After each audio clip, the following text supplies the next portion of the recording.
13 साल और 15 साल के लिए 12% की दर पर इन्वेस्ट किया जाता है। 84 की धनराशि को दो भागों में, यदि इन दोनों भागों से समान मिश्रधन प्राप्त होता है तो दोनों निवेशों के बीच अंतर ज्ञात कीजिए। अगला टाइप है, 2 क्वेश्चन होंगे इस टाइप पे। इस टाइप का नाम है सेम अमाउंट। ये लैंग्वेज आएगी, ठीक है, सेम अमाउंट। ध्यान से सुनिएगा मेरे प्यारे, ठीक है ना, क्लियर है। देखो, आप में से हर कोई जानता है कि कंपाउंड इंटरेस्ट में अगर हमको अमाउंट निकालना है n साल के बाद, तो अमाउंट क्या होता है? प्रिंसिपल, ब्याज की दर अगर 8% है तो मल्टीप्लाइंग फैक्टर की पावर n। भाई जितने सालों बाद अमाउंट निकालना है, मल्टीप्लाइंग फैक्टर की उतनी ही पावर कर देते हैं।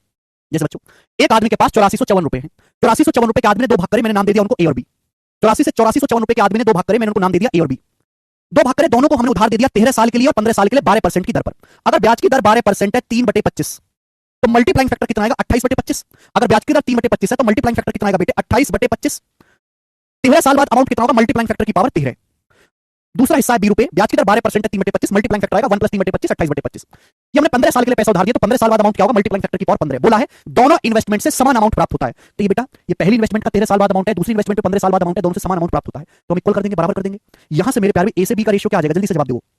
तो आप कहोगे सर उधर चला जाएगा। अब पावर 13 से बेस तो सेम है, पावर 13 से पावर 15 कटेगी, पावर 13 से पावर 15 कटेगी तो कितना बचेगा? पावर 2। तो 28/25 की पावर क्या आ जाएगा? 2। ये दोनों पार्ट का जो हमने 8454 रुपए के जो दो भागों में ब्रेक किया है, ये दोनों पार्ट का रेशियो आ गया। तो बेटे ये था इसका बेसिक मेरे प्यारे भाई। मैं आपसे कहना चाहता हूं कि आपको ये कुछ भी लिखने की जरूरत नहीं है, ना ये लिखना है ना ये लिखना है। सीधा आपको एक शॉर्टकट, एक नियम याद रखना है कि जब भी कंपाउंड इंटरेस्ट में ऐसा सवाल आएगा, जब भी कंपाउंड इंटरेस्ट में ऐसा सवाल आएगा जहां पे सेम अमाउंट निकाले, जहां आपको मेरे दोस्तों सेम अमाउंट है, अमाउंट इक्वल है मेरे प्यारे भाई, कि एक धनराशि है, उसके हमने दो हिस्से करे, दोनों हिस्सों को हमने इन्वेस्ट किया 13 साल 15 साल के लिए 12% की दर से। ब्याज की दर 12% है बेटा, 3/25, तो मल्टीप्लाइंग फैक्टर आएगा 28/25। तो इन दोनों भागों का क्या अनुपात होगा मेरे प्यारे? जल्दी से जवाब दीजिए, दोनों भागों का क्या अनुपात होगा? कैसे निकालेंगे?